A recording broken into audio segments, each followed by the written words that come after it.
How's the royal family? I pray that everyone is doing well. Well, my royal family, this gonna be real juicy. It's one of them popcorn videos. You know, I always got my grape juice on deck. Plenty ice, plenty lemon.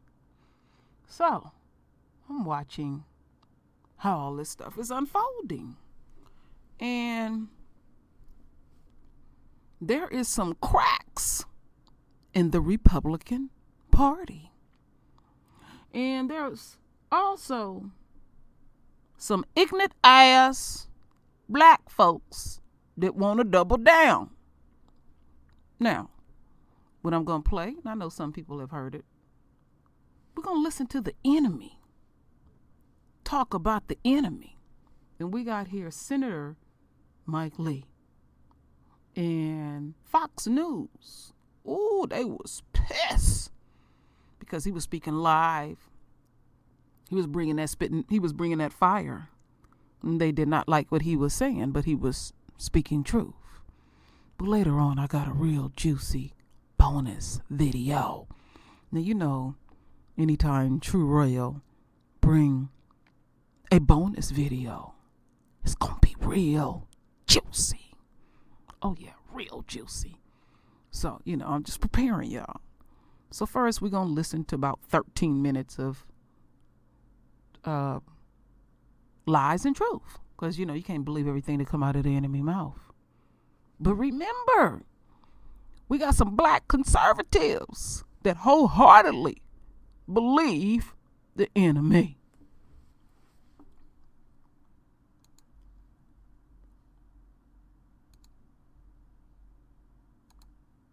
We just left the briefing, and we were talking about Iran.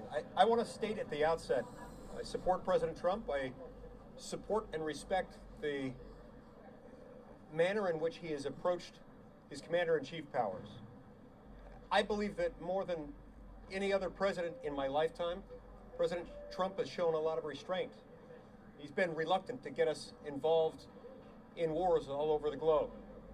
He's been very mindful and respectful of the fact that when the American people are asked to give up blood and treasure, they're sending off their sons and their daughters, their moms and their dads into battlefield. And he's therefore very careful about it. I respect that enormously. My comments at the moment are not directed toward the attack that occurred on Friday. We'll leave that to another day. I will say that we were brought into this briefing today to talk to us about that attack on Friday. I had hoped and expected to receive more information outlining the legal, factual, and moral justification for the attack. I was left somewhat unsatisfied on that front. The briefing lasted only 75 minutes, whereupon our briefers left. This, however, is not the biggest problem I have with the briefing, which I would add was probably the worst briefing I've seen, at least on a military issue, in the 9 years I've served in the United States Senate. What I found so distressing about that briefing was that one of the messages we received from the briefers was, do not debate, do not discuss the issue of the appropriateness of further military intervention against Iran. And that if you do, you'll be emboldening Iran. The implication being that we would somehow be making America less safe by having a debate or a discussion about the appropriateness of further military involvement against the government of Iran. Now, I find this insulting and demeaning, not personally, but to the office that each of the 100 senators in this building happens to hold. I find it insulting and I find it demeaning to the Constitution of the United States, to which we've all sworn an oath. It is, after all, the prerogative of the legislative branch to declare war. Article 1, Section 8 makes that very clear. Alexander Hamilton in Federalist number 69 made clear that this was a sharp contrast from the form of government that we had prior to the Revolution. A form of government in which the executive, the king, had the power to take us to war. He did not need the parliament to weigh in on it, to support it. That was the parliament's job after the fact, after we had gone into war. This, Hamilton explained in Federalist 69, It's exactly the reason why this power was put in Article 1, Section 8, in the branch of government most accountable to the people at the most regular intervals. When we send our brave soldiers, sailors, airmen, and Marines into harm's way, we owe the American people the decent courtesy to follow the Constitution, to debate and discuss these actions. For them to tell us that either through a War Powers Act resolution or otherwise, for us to debate and discuss these things on the Senate floor would somehow weaken the American cause and embolden Iran in any other actions, I find very insulting. Now look, I hope that they'll come back and they'll say, no, you misunderstood us. We didn't say that at all. I wish I could believe that. I will note that when those words were uttered, not one of the briefers stood in objection. Not one of the briefers pushed back on that and said, we want to make clear that this is still the constitutional prerogative of Congress. I also want to make clear that I walked into that briefing undecided as to whether to support the resolution under the War Powers Act introduced by Senator Kaine. Now, Senator Kaine and I have had some discussions. I've got some concerns with some of the language, particularly in some of the whereas clauses that he's introduced. He's agreed to make some changes. And I can say that after that briefing is what changed my mind. That briefing is what brought me on board, together with the amendments that Senator Kaine has agreed to make. I'm now going to support it. I walked into the briefing undecided. I walked out decided, specifically because of what happened in that briefing. It is not acceptable for officials within the executive branch of government, I don't care whether they're with the CIA, with the Department of Defense, or otherwise, to come in and tell us that we can't debate and discuss the appropriateness of military intervention against Iran. It's un-American, it's unconstitutional, and it's wrong. And I hope and expect that they will show greater deference to their own limited power in the future, and to the power that belongs to Congress. This is not about us, it's not about any one of us. This is about our fidelity to those we represent. These powers are not ours. They don't belong to any of us. But when we allow them to be exercised through the wrong branches of government, with the wrong process, when you don't have debate and discussion, you don't allow the process itself to correct itself for the American people who will be most affected by these decisions to weigh in. That was insulting. That was demeaning to the process ordained by the Constitution, and I find it completely unacceptable. On that basis, I've decided to support Senator Kaine's resolution, subject to the minor amendments that he and I discussed earlier today. Senator Paul. Thank you. I joined Senator Lee in making the decision to also support the War Powers resolution. I wanted to hear the intelligence first.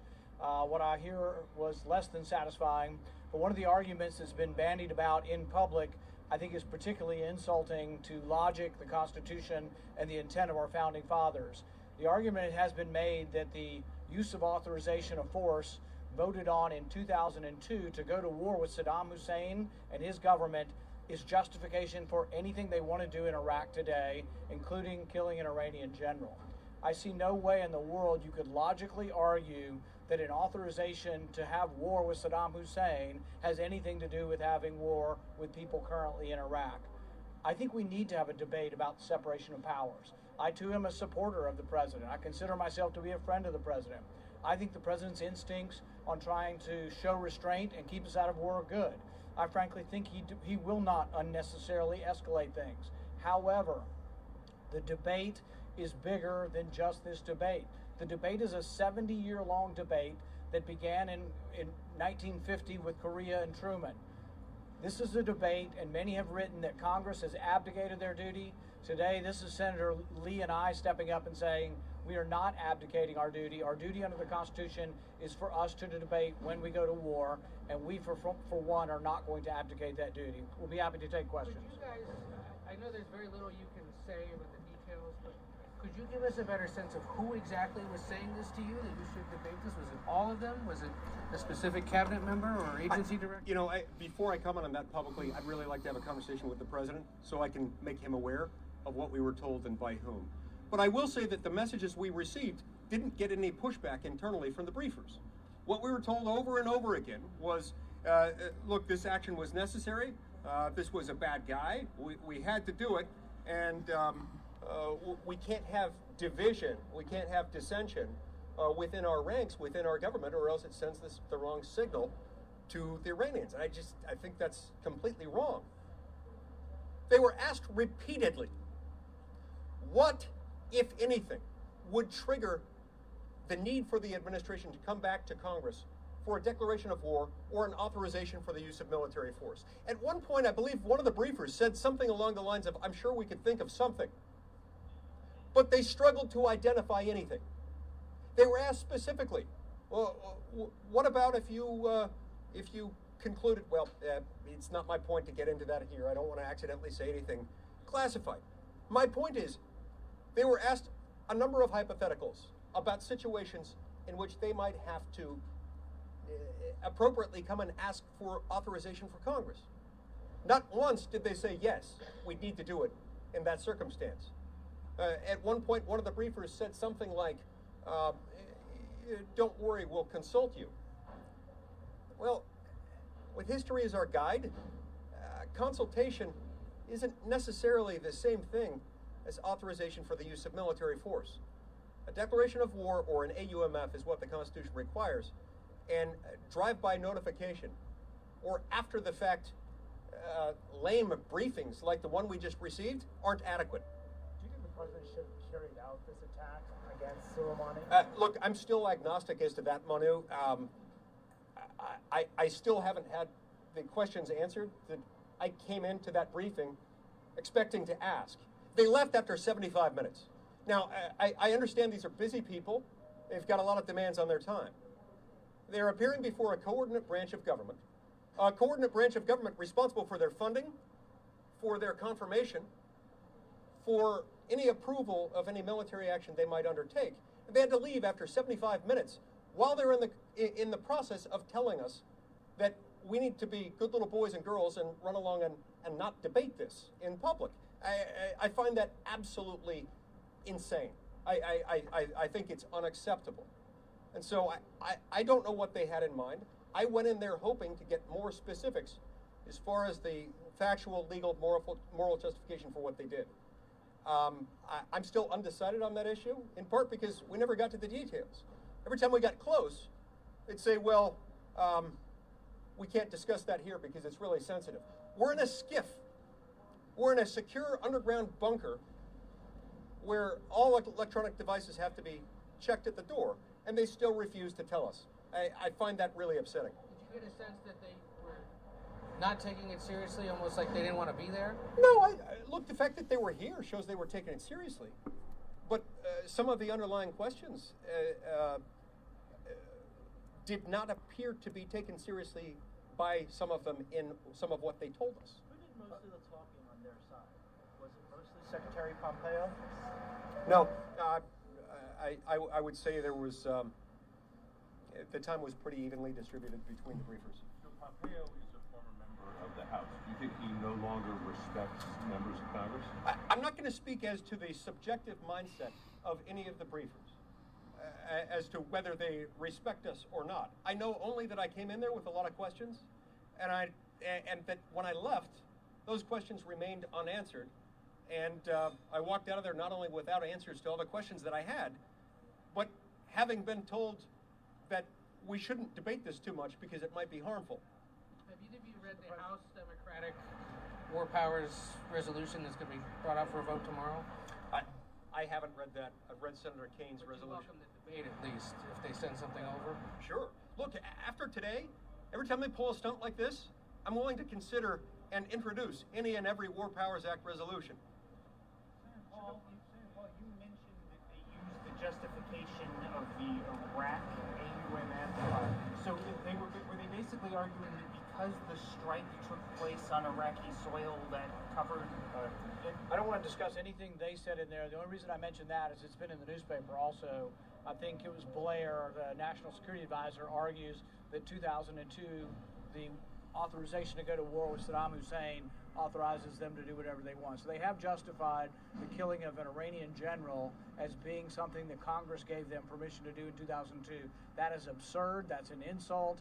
And every time someone writes that Congress needs to take back their authority on war, that's what we're here to do. Let's have the debate, and let's have some senators stand up and let's see if we can really truly have a debate over who has the power to declare war.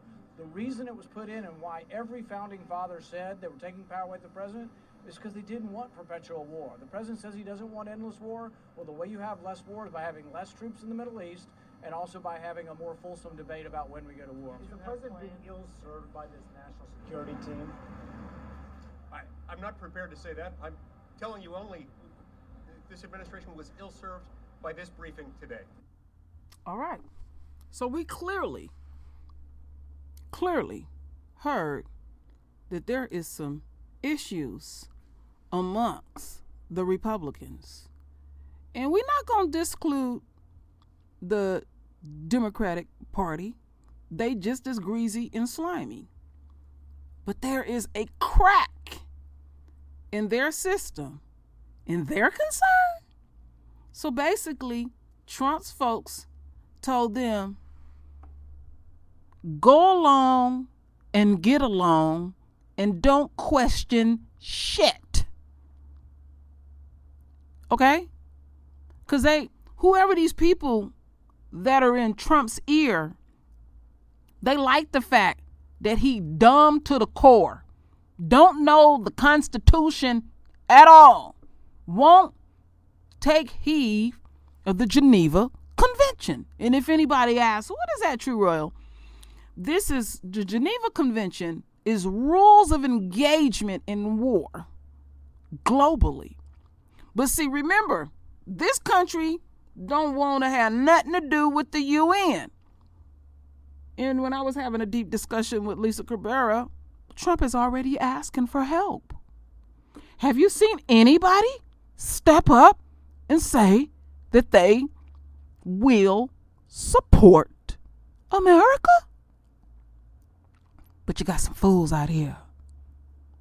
You got some black fools out here that's staunch Republicans. Don't take the time to really read things core. You know, you read the foolish shit, you read the racist shit, you read the dumb shit, then you read the real shit. And believe it or not, my royal family, the government will tell you a bald-faced lie. And then you can go to their websites and you can go read the truth or the data that they have there, which I'm going to present very, very, very soon. This is very important that our folks, you know, because there's folks that are black folks that are Republicans or whatever parties that they support. And then you got folks like me that don't support none of this shit. I don't support none of this shit. No, not at all. I focus on the word. I'm a big believer in prophecy. And we're watching prophecy play itself out. And it ain't no joke. It's real. I showed y'all a couple of days ago. Farrakhan been warning America. We seeing cracks. We seeing the enemy fighting amongst the enemy. I've already showed the royal family the house cannot stand. I showed that with the impeachment process. And that is still going on. And the fool is still doing things that are impeachable. They know it's a problem. And this fool and his cronies do not respect and want to uphold the Constitution. All right, that's very important. So, now I'm going to bring you into some juiciness. You know, this bonus video, like I said, I always deliver, and I know some of y'all seen this. But I want to put a spotlight on a fool. So we have this conservative C.J. Jordan. Oh, she was about that life. She's really upset with Roly-Poly over there. Yes, I do listen to Roly-Poly because I like the fact that he do got these connections that he can bring these folks on. Because we need to know what's going on. Because there's some of our folks out there are part of the political process. And then we got fools. Now, you want to listen to a fool? You want to see a fool get dragged? You want to see some juiciness? True Roy about to deliver. Shit real juicy.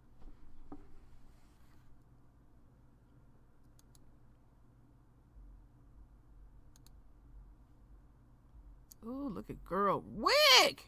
Look at Monique! Ooh, girl. Where you get that wig at? Ooh, boy. Lisa said, before I get started, Lisa said they look like brother and sister. What y'all think?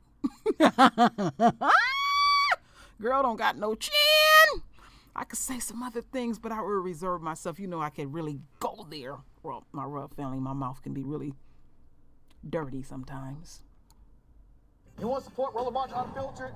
Be sure to join our Bring the Funk fan club. Every dollar that you give to us supports our daily digital show. Only one daily digital show out here that keeps it black and keep it real as Roland Martin Unfiltered. Support the Roland Martin Unfiltered daily digital show by going to RolandMartinUnfiltered.com. You can make this possible. I was just going to say, I mean, this is the one war that since he was running for office, he was interested in. And interesting to me that Bolton's stepping forward now once he finally got his war, or at least the march up to it. But every single administration official at some point during their remarks said, and if Iran's not careful, they're going to lose some oil. And if this happens, we're going to get the grip on more oil. I mean, there's a point to this madness. And the way that it's done is reckless. And it's unfortunate and sad for the United States that human lives of our armed forces are not treated with more care for the ultimate sacrifice that they make in these circumstances. I mean, I disagree with that statement. I mean, our military has gotten pay raises, has been treated better than Obama. They're not a photo op like Obama treated them. And more importantly... I'm sorry, you said they're not a photo op like Obama treated them? What does that mean? Every time he turned around, he was doing a photo op. Allow me to finish. Saying the president can't appear and speak to troops? I'm not saying that. So, I'm just saying... No, if you're going to say it's a photo ops, I need you to define it. What does that mean? Photo op. I mean, every time he turned around, he was doing a photo op. He didn't give him a pay raise. He didn't do what he needed to do with the VA. So, and he didn't give the commanders in the field... He didn't do what he needed to do with the VA? No, he didn't. Is this guy doing it? Oh, most definitely. Where's the proof? Recent bills that was a pay raise. He's made sure the VA has... No. Pay raise for the military ain't the VA. Let me finish. The VA is the Department of Veteran Affairs. I understand that. Okay, but that's not the same as a pay raise for the military. Allow me to finish what I was saying. But it's a separate thing. Go ahead. So again, when we talk about the military and veterans affairs, pay raise. When we talk about getting the backlog of benefit claims done, he's done that. So the backlog is over. No. It's not over, but it has decreased. According to IAVA, according to the veterans organizations, that's not true. No, that's a left-wing veterans organization. No, they're not left-wing. Hold on. Where's your proof? My proof, I'll send you some links. I appreciate the proof because it's amazing how you keep saying this, but literally veterans organizations who actually are fighting for this can say this not happening. It is happening. And more importantly, I would hope that you would go up on Capitol Hill when they have their bicameral piece of veterans organizations, when they testify on what has gone through so far. And more importantly, he's also had and allowing more veterans to go with decreased wait times to private hospitals. So yes, he's done some great things for our veterans. You might not like it. Wait a minute. So you're giving credit to Trump for a veterans change that happened under Obama. Monique, go ahead. No, it was not under Obama. That was what I was about to say. Monique, go ahead. It was not under Obama. Monique, go ahead. It was not under Obama. The bill was first signed in 2014. It was not under Obama. 2014 by President Barack Obama that enabled private dollars to pay for veterans' needs, medical and health care needs through the VA. And this current that was president... 2014. This and he's updated it. It was more laws that he's updated. Thank you. Hold on. Monique, then Rob. Go ahead. But the problem, and I don't want to get into this random and absurd conversation, but I do want for the people who are listening to hear facts, and it is not a fact that President Trump was the one responsible for the gains under the VA. They renewed a program that was previously initiated under the administration of President Obama and signed in 2014 by Obama, and there were increases to the overall budget of the VA during President Obama's tenure. And I'm not understanding at all why you would say that that's not true. Let me also point out another lie you just said, CJ. A lie? said, yes, a lie. Go ahead. You said the veterans did not get a pay raise under Obama, right? Is that what you said? They got the biggest pay raise under No. Trump. You said, you said veterans did not get a pay raise under Obama. Oh, I mean, veterans don't get a pay raise based on you. They're veterans, military. No. Okay, military. So you said military did not get a pay raise under Obama. They didn't get a large one, no. No. Hold up. get one. You said they didn't get a pay raise. So which one is it, CJ? A pay raise or not? Which one is it? They got the largest one under Trump. Okay. Now you will. Okay. See, if you're gonna make a lie, if you're gonna state a lie, either stand with it or say, you know what, I was wrong. So which one is it? I might have misstated, but they got the biggest one under No, Trump. you only misstated because you know I'm about to come with the heat. Because the I'm not reality afraid is, of any heat that you're gonna bring with me. let me give you a fact. Okay, the last time service members did not get an annual pay increase was 1983. Listen, Todd Harrison. Did they not get one under Bush? Todd Harrison. Did you not hear what I just said? The last time. Listen. I can hear. CJ, I can quote hear. from PolitiFact. The last time service members didn't receive an annual pay increase was in 1983, and that was only because of a one-time technical quirk. Trump was, quote, totally incorrect, said Todd Harrison, Director of Defense Budget Analysis at the Center for Strategic and International Studies, quote, the military has gotten a pay raise each and every year. Rob. So the whole point of this, because I know CJ effectively took us down a rabbit hole, the president is playing games with war. He's a billionaire this doesn't matter to him. He does not care. He thinks it's a game, and he just has fun. Like, he's a reality show host. That's what he does, and now he's playing president. And he's using this opportunity to figure out everything else. No, actually, he was a serious person that actually was a scholar and did a lot to earn his way there. This person, wrote his back over 50%.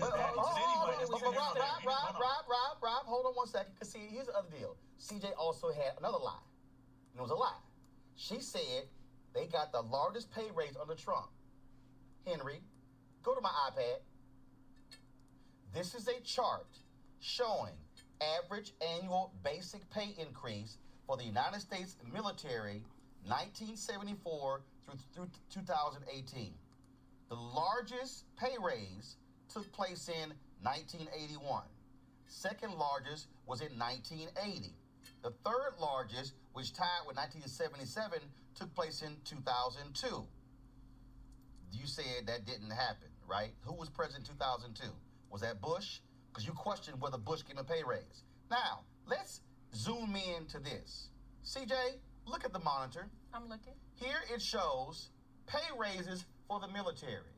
You see the years 2008, 9, 10.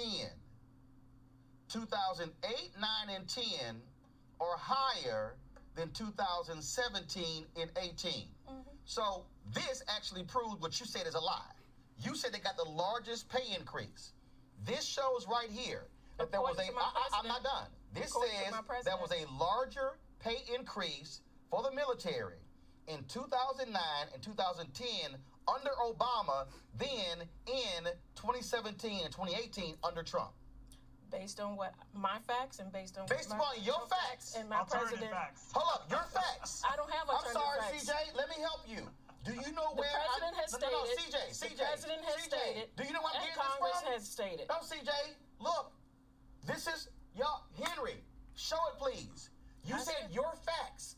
What I just showed you, CJ, came from the National Defense Budget Estimates for fiscal year 2019. What does it say? Department of Defense. So what are your facts? The President of the United States, and I will not dispute what he has stated. So you believe in a liar. Okay. You want to check out Roland Martin? All right. YouTube.com/Roland S. Martin. Subscribe. Somebody said, okay, True Ray, where are you coming from? All right, my royal family, let's go back here. This is a Republican speaking that there are some issues and major cracks amongst them. And we are in wartime. And they got to sell this rhetoric to the American people, let alone the royal family, because they really want us to be a part of this. So, these are the fools like her that they gonna use, this conservative with her no-neck ass, gonna sell this shit to us. And she says she believe what comes out of Trump's mouth. She's a staunch conservative. She out of her damn mind. And then she's sitting up there fumbling all on the damn computer trying to find shit. And I told y'all that they'll lie to us, but then they'll put the actual truth in their paperwork. Ain't that something? The very people that's lying to us. And Roland Martin went to the very source. You know, and it is what it is. And I'm not to say that they don't lie to us on paper. Don't get me wrong. I rarely believe in the enemy. Rarely. That's just how I was trained. But this fool, and it's going to be some more fools like her that's selling this shit. And if you all about that life, no neck, wig wearing, you put on them combat boots, put on that military gear, and be about that life. She'll be the first one to run. And when reality kicks in, because I know why this dude is concerned about his own. Wait till them body bags start showing up. It ain't gonna be funny no more. Now Pelosi and him is already talking about putting sanctions on him. And see, that's not gonna happen because it gotta go in front of Mitch McConnell. And thank you, Lisa, for reminding me about that too as well. That eventually, when them bodies start showing up day in and day out, and these folks start calling these politicians, because they all got offices in their states, and they start protesting and stuff because they babies is coming in these body bags. I want to see how much more faith you have in a pure ass demon that all he like to do is lie day in and day out. He think the shit is cute. He think the shit is funny. You know? And I wonder how much longer the shadow government. Did you fill your pockets enough yet? When y'all start getting touch at your doorstep. Because, you know, they making money. It's all about a business opportunity, my royal family. You got to think of us on many lines. No, fatback over there, she ain't making nothing. She just all filled up with attitude. Her pockets ain't getting filled. She just all puffed up. I'm gonna, she want to be one of them people that be the first to tell you, I told you so. She ain't getting nothing out of it. She ain't part of the shadow government. She's part of the gatekeepers that want to do Trump's bidding. That's the reason why I played this, because this is very, very crucial. I guarantee you I will bring this video back up when them bodies start showing up on the soil of America. So Trump, you can put all the sanctions you want. Trump, you can tell all the lies you want. And your gatekeepers can do all that you want to do. You are not going to outdo Yahweh. You are not going to dismiss prophecy. It's very, very real. America, a question I like to ask. How do you dismiss 16 bullets and go about your day? I know some people say, Troy, why you keep bringing up them 16 bullets? It was the first video I ever did on YouTube. And I seen 16 bullets pumped in our royal son's body. and it touched me. This country is dismissive of many things. Today is the 9th. This is supposed to be a happy new year for the enemy. Do it seem like a happy new year? Do y'all see how much shit that has popped off in 9 days? You see how destructive the enemy truly is? Your 6,000 years been over with. It took y'all 6 damn days to ruin the globe. Esau, you out. This is all a charade. And the gatekeepers keep being about that life. Because they not going to back you. I guarantee you that. I rarely guarantee anything. So, Miss Conservative, Miss Puffed Up, all up in your feelings. Republicans, you're looking like a fool. Democrats, you're looking like a fool. Liberals, you're looking like a fool. And any other party, we ain't fooled by your shit. Because at the end of the day, all of y'all want to uphold white supremacy because you benefit from it. So, try to outsmart our Father. Try to ignore prophecy. I'll just leave it right there. So, my radio family, render your voice with your beautiful divine words. And as always, my royal family, I thank you for your love. I thank you for your support. And with that said, Ashe.